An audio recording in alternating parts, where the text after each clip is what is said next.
আরে কৃষ্ণা, তুমি এখানে? তোমাকে খুঁজতেই তো এলাম। কিভাবে জানলে যে আমি এখানে? বলাইদার হোটেলে তো গেলাম প্রথমে, ভাবলাম হয়তো টিফিন খেতে গিয়েছো। না, যাইনি আজকে। তা বললো বলাই দাদা, কলাবাগান সাফ করে নাকি একেবারে দুপুরের খাবার খেতে যাবে। ঠিকই বলেছে তোমাকে, দাদুর এই কলা বাগানটা অনেকদিন পরিষ্কার করা হয়নি। যত্ন না নিলে ফলন তো কমে যাবে। তা ঠিক, তবে অন্য সবার যত্ন নেওয়ার কথা সারাক্ষণ ভাবো, আর তোমার নিজের যত্নের কথা ভাবো একটু। শরীর ভেঙে গেলে তখন কি হবে শুনি? কেন, তুমি তো থাকবে। কি থাকবে না কৃষ্ণা? থাক হয়েছে, এবার চলো তো পুকুর পাড়ে হাত ধুয়ে বসো। হাত ধোবো কেন?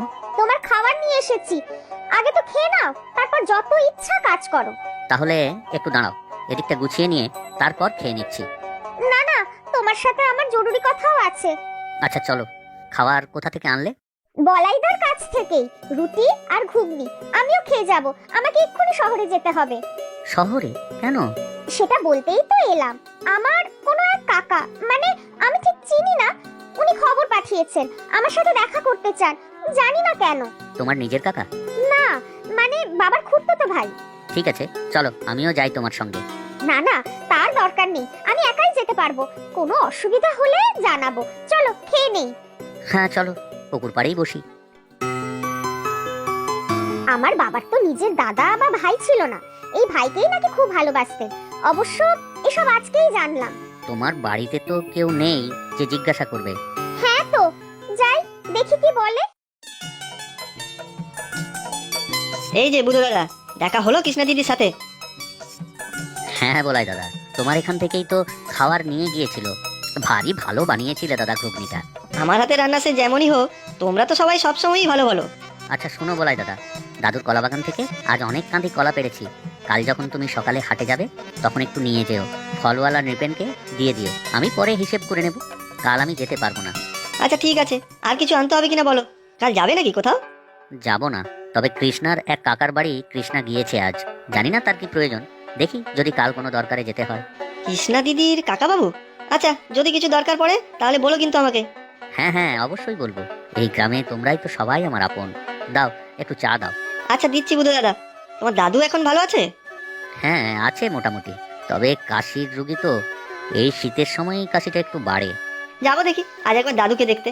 তবে আমাকে দেখলেই তো দাদুর এক কথা, বুধু আর কৃষ্ণার বিয়ের ব্যবস্থা কর। তাই বলছি কি বুধু দাদা, তোমরা এবার বিয়েটা সেরেই ফেলো। দেখো মা, তুমি তো আমাকে আগে কখনো দেখোনি, আর দেখবেই বা কি করে? আমি তো নিজেই বাইরে থাকতাম সেই ছোটবেলা থেকে। হ্যাঁ, বাবার মুখে শুনেছি ছোটবেলায়। তোমার বাবা মানে আমার বড়দা যদিও মার পেটের ভাই নয়, তবে নিজের আপন ভাইয়ের থেকেও বেশি ছিল। একান্নবর্তী পরিবার তখন, জ্যাঠতো খুঁড়তো বলে আমাদের কিছু ছিল না, ঘর ভর্তি লোকজন। এখন আর কেউ নেই। গ্রামের বাড়ি ছেড়ে বাবা চলে এসেছিলেন আমাদের বর্তমানের বাসস্থানে, সেখানেও এখন আমি শুধু একা। তোমাদের খবর নেওয়ার চেষ্টা যে করতাম না তা নয়, তবে তোমাদের বর্তমান ঠিকানা পেয়েছিলাম সাম্প্রতিক সময়ে। এখন তোমাকেই আমার প্রয়োজন মা, তাই যোগাযোগ করতে হলো। হ্যাঁ, বলুন না কাকা বাবু। আমার তো নিজের বলতে কেউ নেই, তাই ভাবছি কয়েকটা দিন যদি তোমার আশ্রয়ে থাকতে পারতাম। অবশ্য যদি তোমার আপত্তি না থাকে। আপত্তি না মানে, কিন্তু আমি তো একাই থাকি, ছোট বাড়ি, সকালে কাজে বের হই আর ফিরতে রাত হয়। আপনার দেখাশোনা করা। আচ্ছা ঠিক আছে, চলুন তাহলে। না না মা, এরকম তড়িঘড়ি সিদ্ধান্ত নিতে হবে না। আজ বাড়ি যাও, ভাবনা চিন্তা করো, তারপর কাল বাদে পরশু এসে আমাকে জানাবে। বুড়ো মানুষের দেখাশোনা করা কি কম ঝক্কি? তাছাড়া আজ পর্যন্ত এতদিন তোমাদের খোঁজ খবর রাখতেই পারিনি, তোমার বিপদের সময় সাহায্য করতে পারিনি। তাই বলছি, ভালো করে ভাবনা চিন্তা করে সিদ্ধান্ত নেবে। না না কাকা বাবু, আপনার সেবা শুশ্রূষা করা তো আমার কর্তব্য। আপনি চলুন আমার সাথে। হুম, সেটা হবে না। কাল আমার প্রয়োজনীয় কিছু কাজ আছে, পরশু এসে জানিও। তোমার উত্তর যদি নাও হয় তাহলে মনে রেখো, কাকার স্নেহ ভালোবাসা একটুও কম হবে না। ঠিক আছে কাকা বাবু, আমি পরশু আসবো। সত্যি কৃষ্ণা, এ তোমার এক ধর্ম সংকট। কাকা তবুও যেন আপন নয়, এতদিন পরে হঠাৎ পরিচয় হলো। বাবা কিন্তু বলতেন ওনার কথা। কিন্তু তা বলে হঠাৎ করে এসে তোমার কাছে থাকতে চাইছেন? বয়স্ক মানুষের জন্য সময় ও অর্থ দুটোই বেশি খরচা হয়। মানে কার্তিকদা, আমি ঠিক খরচার কথা ভাবছি না, সে না হয় জোগাড় হয়ে যাবে, কিন্তু সময়। এই সেলাইয়ের কারখানাতে তো আমার দিনের বেশিরভাগ সময় থেকে কাজ করাতে হয়। আচ্ছা কৃষ্ণা দিদি, আমি একটা কথা বলি, রাগ করো না কিন্তু। হ্যাঁ বলো না। উনি যে তোমার কাকা তা নিশ্চিত তো? দেখোনি তো বলছো কখনো? উড়ে এসে জুড়ে বসার লোকও কিন্তু কম নেই। তাই তো কৃষ্ণা, আগে ওনার ছবি দেখেছো কখনো? ছবি একটা আছে বাবার সাথে, তবে ছোটবেলার। সেই ছবি দেখে আর চেনা যাবে না। তাহলে আর ওনাকে না আনলেই ভালো। তুমি কি বলো বুধো? সেটা কিন্তু কৃষ্ণাই ঠিক করুক, তবে ওর তো কেউ নেই। সত্যিই যদি আপন কাউকে পায় তাহলে তো ভালোই। পরশু গিয়ে জানাতে বলেছেন। চলো, আমিও যাব সাথে। আগে তো নিয়ে আসি, তারপর দেখা যাবে। খাওয়ার ব্যবস্থা না হয় আমার হোটেলেই হয়ে যাবে, কিন্তু থাকার? আমার বাড়ির একটা দিক তো খালিই আছে, ওখানে থাকতে চাইলে কোনো অসুবিধাই নেই। আমি বলছি কি, দাদুর সাথে একবার পরামর্শ করে নিলে ভালো হয়। সেই ভালো, দেখো দাদু কি বলে। এই দাদুর অত বড় বাড়ি তো ফাঁকাই থাকে, একটা ঘরে যদি কৃষ্ণার কাকার থাকার ব্যবস্থা করা যায়। তাহলে তো ভালোই হবে। কৃষ্ণার কারখানাও তো ওই বাড়িরই একটা দিকে, কাকার দেখাশোনাও করতে পারবে। আমি তাহলে দাদুর সাথে কথা বলবো, মনে হয় না দাদু কোনো আপত্তি করবে। কোনো অসুবিধা হচ্ছে না তো কাকা বাবু? না না, কৃষ্ণামা আমাকে এখানে নিয়ে এলো, আশা থেকে কত যত্ন করছে আমার। শেষ বয়সে যে আপনজনের যত্ন পাবো ভাবেইনি। সে আপনি এখানে যতদিন ইচ্ছা থাকুন, এত বড় বাড়ি তো খালি পড়ে থাকে। বুধ আর কৃষ্ণা সারাদিন যে যার কাজ নিয়ে ব্যস্ত। লোকজন থাকলে আমারও একটু সময় কাটে। আপনাদের সকলকে অনেক ধন্যবাদ। না না, এ কি বলছেন? আপনি কৃষ্ণার আত্মীয়, আমরাও কৃষ্ণার বাড়ির লোকেরই মতো। তুমি বড় ভালো ছেলে বুধো, তোমার সাথেই তো শুনলাম কৃষ্ণার বিয়ে। আমার কৃষ্ণামা সুখী হবে। রাত তো অনেক হলো, আমি রাতের খাবারটা নিয়ে আসি, তারপর আপনি বিশ্রাম করুন। এতটা পথ এলেন। হ্যাঁ চলো বলাইদা, আমিও যাব তোমার সাথে। আসি আমি দাদু। আচ্ছা, সাবধানে যেও। কি বুঝছো বলো তো? তোমার কাকা বাবুর কথা বলছো তো? হ্যাঁ, ওনার কথাই বলছি। আমি তো আগে দেখিওনি কখনো, এখনো অবধি তো ওনাকে ভালো মানুষ বলেই মনে হচ্ছে। সবার সাথে বেশ মিলেমিশে আছেন। তা ঠিক, দাদুরও ওনাকে বেশ পছন্দ হয়েছে। রোজ দুজনে গল্প করেন।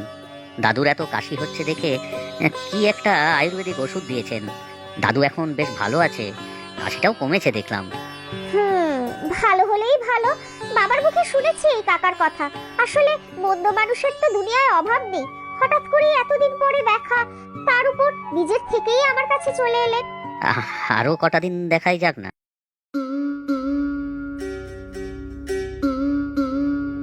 আরে তুমি কার্তিক না? সেদিন আলাপ হয়েছিল। হ্যাঁ কাকা বাবু, আপনি কেমন আছেন কাকা বাবু? তোমরা কি আর খারাপ রাখার উপায় রেখেছো নাকি? কত যত্ন আত্মি পাচ্ছি। কৃষ্ণামাও সব সময় খোঁজ খবর নিয়ে চলেছে। হ্যাঁ, কৃষ্ণার খুব চিন্তা আপনার জন্য। আমাকে তো বলেই রেখেছে রোজ পুকুরে টাটকা মাছ পাঠাতে। সত্যি তোমার পুকুরের মাছের কি স্বাদ! আহা হা, সারা জীবন বাইরে বাইরেই ঘুরেছি, এমন স্বাদের মাছ বহু বছর বাদে খেলাম। চলুন না, সামনেই তো আমার কয়েকটা পুকুর রয়েছে, দেখে আসবেন। আচ্ছা চলো।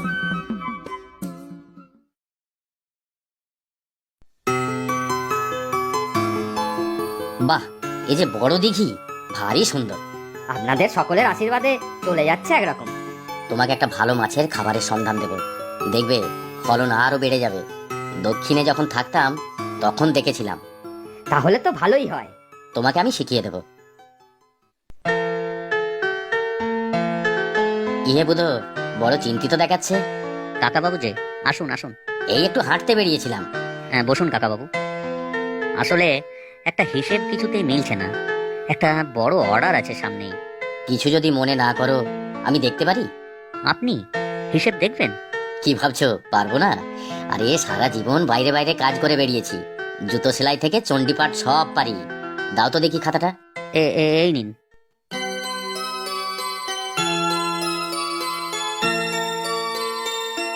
এই তো মিলে গিয়েছে। এই নাও বুধো তোমার হিসেব।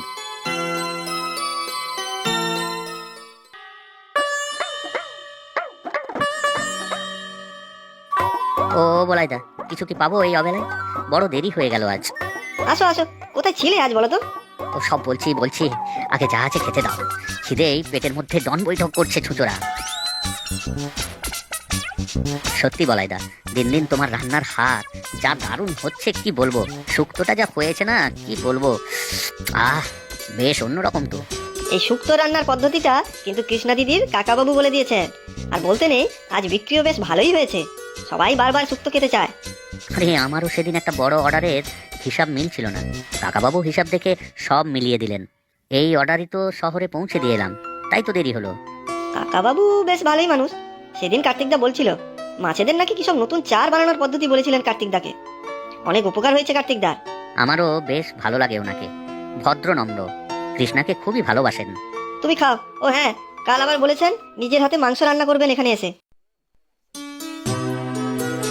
আপনার তোমার ওষুধ খেয়ে আমার কাশি একেবারে উধাও, মন মেজাজ বেশ ফুরফুরে লাগছে।